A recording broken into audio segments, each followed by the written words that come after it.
सुप्रभात। आप सभी को श्वेता मैम का एक बार फिर से गुड मॉर्निंग, सुप्रभात, वेलकम।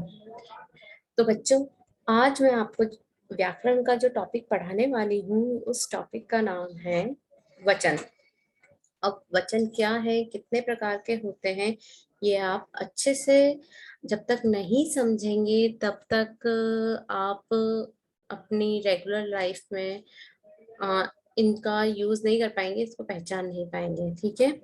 वैसे तो आप दिन भर में काफी ऐसे शब्दों का प्रयोग करते हैं जिनसे आप जिनके बारे में आप जब सोचेंगे तो आपको पता चलेगा, अच्छा ये वचन थे क्या, इन्हें वचन कहते हैं क्या, ये वचन के उदाहरण है क्या। ठीक है। लेकिन एक बार आपको पहचानना तो जरूरी है उनको, है ना। तो शुरू करते हैं हम। वचन समझने के लिए सबसे पहले आपको इसकी परिभाषा देखनी होगी। तो बच्चों, इनकी परिभाषा क्या है?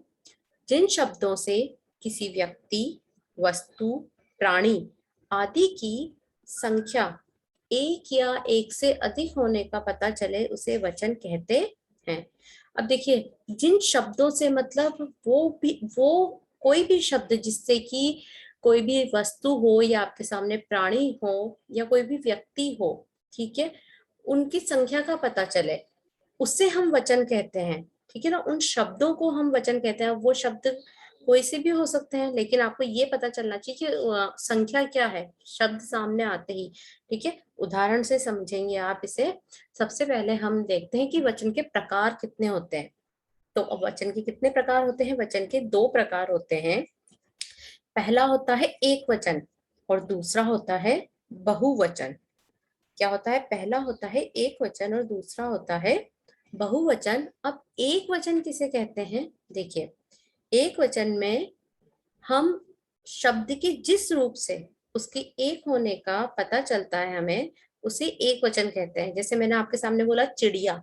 अब मैं पूछूंगी मैं चिड़िया बोल रही हूँ तो कितनी चिड़िया होनी चाहिए, तो आप कहोगे मैम चिड़िया बोल रहे हो तो उससे एक ही चिड़िया का पता चल रहा है ना। छाता, छतरी, एक एक चीजों का ही पता चल रहा है आपको इनसे। ऐसा नहीं है कि आपको ऐसा पता चल रहा है कि ये एक से ज्यादा है।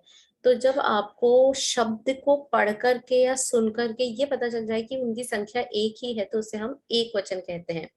मैंने परिभाषा में बताया था ना कि शब्द के जिस रूप से, अब वो शब्द का रूप व्यक्ति का हो सकता है, प्राणी का हो सकता है, वस्तु आदि किसी का भी हो सकता है।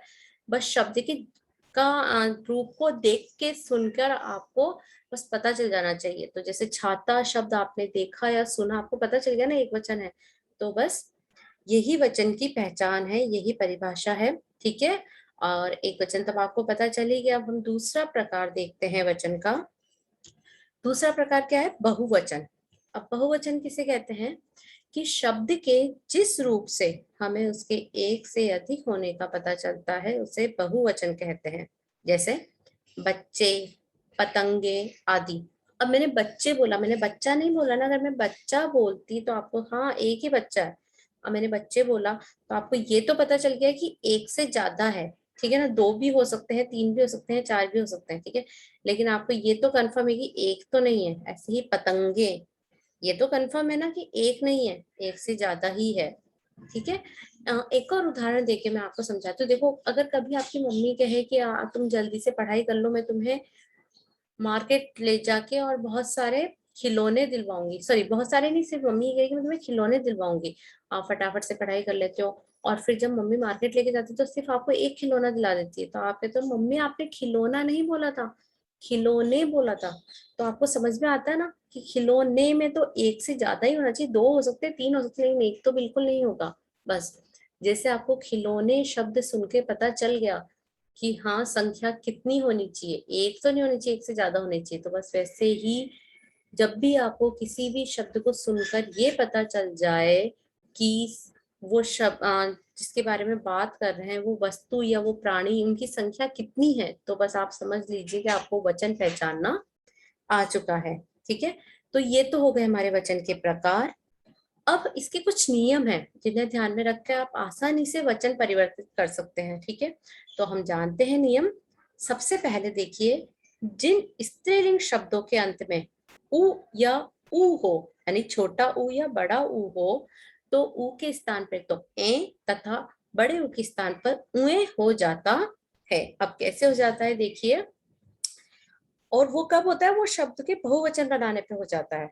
मतलब जिन स्त्रीलिंग शब्दों के अंत में ऊ या ऊ हो तो उनके स्थान पे ए तथा उए हो जाएगा अब बहुवचन बनाते समय। अब वो कब होगा, कैसे होगा, देखिए ऋतु छोटा हुआ है तो ऋतुएं, ठीक है, ए लग गया पीछे, कोई बाकी परिवर्तन नहीं हुआ। वस्तु का वस्तुएं, बहु का बहुएं। अब देखिए बहु में छोटे ऊ की मात्रा थी, सॉरी बड़े ऊ की मात्रा थी है के ऊपर, लेकिन जब बहुवचन बना, वचन परिवर्तन हुआ तो क्या हो गया, उए हुआ ना, उए में छोटे ऊ की मात्रा आ गई, ठीक है। ऐसे ही वधु से वधुएं, ठीक है। तो ये था हमारा पहला नियम। अब देखते हैं दूसरा नियम क्या है, ध्यान से समझिएगा। जिन स्त्रीलिंग शब्दों के अंत में या हो तो या के ऊपर अनुनासिक यानी चंद्र बिंदु लगा देने से शब्द बहुवचन हो जाते हैं। अरे वाह, ये तो बहुत इजी है, बस चंद्र बिंदु लगा दो। अब वो कौन से शब्द होते हैं ये देखिए। पहला है गुड़िया। गुड़िया में लास्ट शब्द क्या है, या है, तो आपने क्या कर दिया, अनुनासिक लगा दिया, गुड़िया, ठीक है। चिड़िया, चिड़िया, समझ में आया आप लोगों को, ठीक है। अब है तीसरा नियम। जिन स्त्रीलिंग शब्दों के अंत में ई या ई हो तो उनके स्थान पर या कर देने से, दीर्घ स्वर को ह्रस्व कर देने से वह शब्द बहुवचन हो जाते हैं। ध्यान से समझिए फिर से। देखिए, ऐसे स्त्रीलिंग शब्द जिनका अंत मतलब जिनका लास्ट वाला जो भी व्यंजन है उसमें या तो ई आ रहा है, छोटा ई आ रहा है या बड़ा ई आ रहा है, तो उसके स्थान पे तो हम क्या कर देंगे, उस ई या ई को हटाकर या कर देंगे। तथा जो दीर्घ स्वर है ना, मतलब अगर बड़ी ई पे वो खत्म हो रहा है तो उस दीर्घ स्वर को हम ह्रस्व कर देंगे, यानी छोटी ई में परिवर्तित कर देंगे, तो उसका रूप क्या हो जाएगा, बहुवचन वाला हो जाएगा, ठीक है। उदाहरण देखकर आप और अच्छे से समझ जाएंगे। देखिए जैसे रानी, रानी में क्या आ रहा है, बड़ी ई आ रहा है, तो बड़ी ई की जगह तो हमने कर दिया छोटी ई और लास्ट में क्या लगा दिया, यहाँ लगा दिया, तो रानिया हो गया वचन परिवर्तन। घड़ी, घड़ियां, लड़की, लड़कियां, ठीक है। आई थिंक अब आपको समझ में आ गया होगा ये नियम, है ना। नहीं आया तो आप एक बार फिर से इसको पढ़िएगा और उदाहरण देखिएगा, जितने ज्यादा उदाहरण देखेंगे आपको उतना अच्छे से समझ में आएगा। अब है अगला नियम। जिन स्त्रीलिंग शब्दों के अंत में अ हो तो अ के स्थान पर अ कर देने से वह शब्द बहुवचन हो जाते हैं। अब कैसे, देखिए अंत में अ होना चाहिए, अ से अनार, ठीक है, उसके स्थान पर ए कर देने से, ठीक है, वो बहुवचन हो जाएंगे। कैसे होंगे, उदाहरण देखिए। रात, रातें, की कोई मात्रा नहीं होती, मैं आपको बता चुकी हूँ, तो रात में तय आपको बिल्कुल सिंगल ही दिखेगा, लेकिन इसमें हलंत नहीं है, तो हलंत नहीं है इसका मतलब तो जुड़ा हुआ है, ठीक है। तो उस स्वर को हटाकर हम कौन सा स्वर लगा देंगे, ए लगा देंगे, और ऊपर अनुनासिक क्या हो जाएगा, रातें, बहनें, पतंगे, ठीक है। तो ये हुआ हमारा नेक्स्ट नियम। अब देखिए, जिन पुल्लिंग शब्दों के अंत में आ हो, अब ये पुल्लिंग वाला नियम है, ध्यान से देखना, इतनी देर से स्त्रीलिंग आ रहे थे, ये पुल्लिंग आ गया। जिन पुल्लिंग शब्दों के अंत में आ हो तो आ के स्थान पर ए कर देने से वह शब्द बहुवचन हो जाते हैं। कैसे, देखिए उदाहरण। तोता, तोते, करा ना मैंने, तय पर आ की मात्रा हटा दी और कौन सी मात्रा लगा दी, ए के लगा दी, तो तोते। कमरा, कमरे, बच्चा, बच्चे, छात्र, बहुत सारे हैं, ठीक है। तो ये पुल्लिंग वाला नियम, बीच में पुल्लिंग का आया है, ध्यान से समझिएगा, इसको स्त्रीलिंग पढ़ के मत देखिएगा, ठीक है। मैं एक बार फिर से बता देती हूँ कि जिन पुल्लिंग शब्दों के अंत में आ हो तो आ के स्थान पर ए कर देने से वह शब्द बहुवचन हो जाते हैं, ठीक है। और उदाहरण देखेंगे, जितने ज्यादा आप उदाहरण देखेंगे हर नियम के, आपको नियम क्लियर होते जाएंगे, ओके। अब है हमारा अगला नियम, फिर से स्त्रीलिंग आ गया। जिन स्त्रीलिंग शब्दों के अंत में आ हो तो आ के स्थान पर ए कर देने से वह शब्द बहुवचन बन जाते हैं, ठीक है। तो देखें उदाहरण इसका। कविता, कविताएं, माला, मालाएं, महिला, महिलाएं, ठीक है। तो ये था हमारा स्त्रीलिंग वाला नियम। फिर से ठीक है, अब देखते हैं अगला नियम।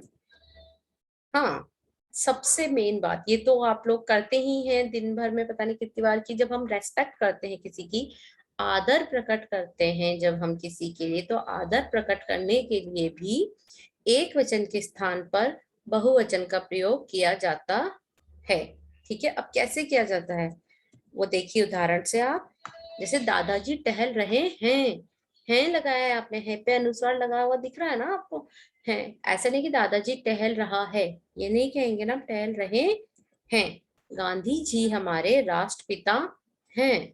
ठीक है, गांधी जी हमारा राष्ट्रपिता है, ऐसे नहीं कहेंगे ना। तो जब भी आपको सामने वाले के लिए, चल आप अगर छोटे भी हैं, ठीक है, और आप छोटे मतलब आपसे कोई सामने जिससे भी आप बात करें वो आपसे छोटा है, और उसके लिए भी अगर आप शब्द करके बोल रहे हैं, तो आप उसको जो उसकी क्रिया है वो बहुवचन वाली ही काम में लेंगे। ठीक है, अपने आप वाक्य बोल के देखिए, अपने आप आपको समझ में आ जाएगा। ठीक है, तो जो हमारा अगला नियम है, ये जो हम पढ़ रहे हैं वो क्या है कि आदर प्रकट करने के लिए भी एक वचन के स्थान पर बहुवचन का प्रयोग किया जाता है। तो बच्चों एक बात नोटिस किया आपने कि जितने भी नियम है उसमें क्या बताया गया है कि या तो चंद्र बिंदु लगाकर या अनुस्वार लगाकर, ठीक है, और थोड़ा बहुत दीर्घ और ह्रस्व को परिवर्तित करके हम आराम से एक वचन को बहुवचन में बदल सकते हैं।